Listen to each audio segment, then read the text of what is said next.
खुलुमबाय स्टुडिअ दं आं राजिब बसुमतारी माब्ला सुस्रां जागोन जोंनि बर' बिजों फरायसालि एबा बर' बिजोंनि जेंनाफ्रा जेराव बर'नि गोबां माहारियारि आफादफोरा बर' बिजोंनि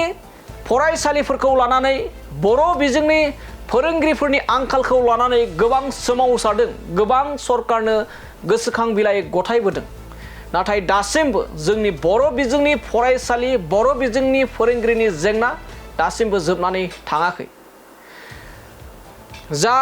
बर' बिजोंनि फरायसालिफोराव आथिखालाव जा टेक्स्ट बुकनि आंखाल बेखौ बयबो मिथिगौ जेराव जुन जुलाइ दानाव जानो थांगासिनो दं 6 दानारि आनजाद थामहिनबा हाफ इयारलि आनजादा जानो थांगासिनो दं नाथाय दासिमबो गेजेराव आरो दान मोनसेल'सै एबा दान मोनसेबो गैलिया आनजाद जानो नाथाय दासिमबो मोनसे मोननै नङा गासै मोन 12 जिल्लायाव बर' बिजों फरायसालिफोराव नांगौ बायदि बर' बिजोंनि टेक्स्ट बुकखौ एबा टेक्स्ट बुक दासिमबो सहैयाखै बे समाव मख'नांगोन दि थांनाय साननैसो सिगांसो जा सिगांनि सोलोंथाइ रायजो सरकारनि सोलोंथाइ बिफाननि मन्त्रि डक्टर रनज पेगु बिथाङा फोरमायदोंमोन दि बर' बिजोंनि गंफ्रोमबो फरायसालिफोराव नांगौ बायदि एबा हिसाबनि टेक्स्ट बुकफोरखौ दैथायहरनाय जाबाय होननानै बाथ्रा बुंदोंमोन जेराव आथिखालनि सरकारा सोलोंथाइ बिथिंखौ सेथि बाहागोआव एबा सोलोंथाइ बिथिंनि जेंनाखौ सुस्रांनायनि सेथि बाहागोआवनो बिसायख'थि सफैब्ला बाथ्रा बुङो दा बेनि गेजेरावनो बिटिसिनि सिङाव थानाय जेराव काउन्सिल सरकारबो दङ बे बिटिसिनि सिङाव थानाय क'क्राझार चिरां उदालगुरि जिल्ला बे मोनथाम जिल्लायावबो दासिमबो आबुङै बर' बिजों फरायसालिफोराव नांगौ बायदि लेखा सहैयाखै थारैनो बेयो जोबोद दुखु गोनां बाथ्रा जेराव आथिखालनि बिटिसि सोलोंथाइ बिफाननि दायित्व गोनां बायदियै एबा मावफुं सोद्रोमा महरै रुबिराम नार्जारी बिथाङा सासे सोलोंथाइ बिफाननि मावफुं सोद्रोमा गुबुन फारसेथिं बिथाङा सासे एमएलएबो नाथाय दासिमबो बिटिसिनि सिङावनो बिटिसिनि बायजोनि बाथ्राया आरोबाव आलादा जेराव गासै मोनगु बिटिसिनि बायजो जिल्लायाव दासिमबो बर' बिजोंनि फरायसालिफोराव आबुङै लेखा सहैयाखै आथिखालनि फरायसुलिफोरा माबोरै आनजाद होगोन जेराव गेजेराव आरो दान मोनसेबो गैलिया हाफ इयारलि आनजादा आरो बेखौ लानानैनो मिरु दुलाराय बर' फरायसा आफादनि आफादगिरि खोरोमदाव औवारि बिथाङा मैयासो क'क्राझार जिल्ला बेंगिरिनो आथिखालनि बर' बिजोंनि एबा बर' बिजों फरायसालिनि जा टेक्स्ट बुकनि आंखाल बेखौ लानानै गोसोखां बिलाइ गथायदों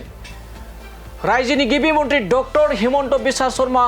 बिथांनिसिम दैथायहरदों जिल्ला बेंगिरि बिथांनि मददनि गेजेरजों आरो बेखौ लानानै गोख्रों बाथ्रा बुंदों लोगोसे थाखो 9 नि जा सानखान्थि आरो गोरलै बिगियानखौ बिमानि रावजों नङा इंराजि रावजों सोलोंथाइ लानांगौनि जा थांखि लादों रायजो सरकारनि बेखौ लानानैबो फिनजाथाय होदों मिरु दुलाराय बर' फरायसा आफादनि आफादगिरि खोरोमदाव औवारि बिथाङा दानिया नायलांदो बिदिब्ला बर' बिजों फरायसालिनि गासै मोन 12 जिल्लायाव दासिमबो माबोरै लेखानि जेंना थामहिनबा टेक्स्ट बुकनि जेंना बेखौ लानानै मिरु दुलाराय बर' फरायसा आफादनि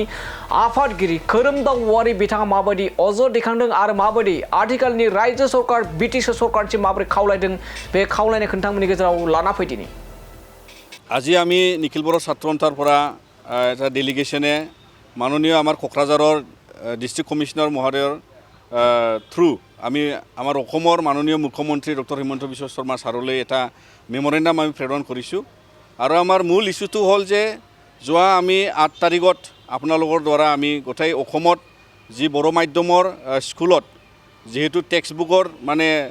নাটনি চলি আছে আৰু এইটো বিষয় লৈ আমি যোৱা 18 মেলৈকে বাট চাইছিলোঁ আৰু আমি দেখিবলৈ পালোঁ এতিয়া যে 18 মে যোৱা 18 মেলৈকে আৰু তাৰ পিছৰ দিনৰ পৰা যি ডেটা আমি ওলাইছোঁ ইয়াৰ যি আৰু 12খন ডিষ্ট্ৰিক্টৰ আমাৰ বড়ো মাধ্যমৰ কিতাপ আজিলৈকে মানে সেইটো স্কুলত গৈ পোৱা নাই আৰু ছাত্ৰ ছাত্ৰীয়ে এতিয়া এটা এনেকা অনুভৱ কৰিছে যে জুন মাহত তেওঁলোকে যেহেতু সেশন এক্সাম দিব লাগে বিশেষকৈ মানে হায়াৰ ক্লাছলৈকে যেনেকা ক্লাছ 9 10 তেওঁলোকৰ কাৰণে বহুত মানে অসুবিধাত পৰিছে আৰু আজি আমি নিখিল বড়ো ছাত্ৰ সন্থা সেইটোৱে আমি মাননীয় মুখ্যমন্ত্ৰীলৈ এটা দাবী আকাৰে আকৌ আমি প্ৰেৰণ কৰিছোঁ যে তেওঁ যাতে অতি সোনকালে যেহেতু সকলোৱে জানে ভাৰত সংবিধানৰ দ্বাৰা আমাৰ শিক্ষা जो फान्डामेन्टेल राइट और यार क्षेत्र जो किताब नापाय तेतियाह'ले फान्डामेन्टेल राइट भायोलेशन হয় यार कारणे आमी माननीय मुख्यमंत्री डांगरियाक आमी इन्टारभेन करिब कारणे और अति सोनकाले जाहाते जी 12খন जिल्लार जी किताबर जत नाय किताब जत नाय तितो आमी लिस्ट प्रेरण करिछु तेवलोके जाहाते एतु अति सोनकाले प्रेरण करि दिए।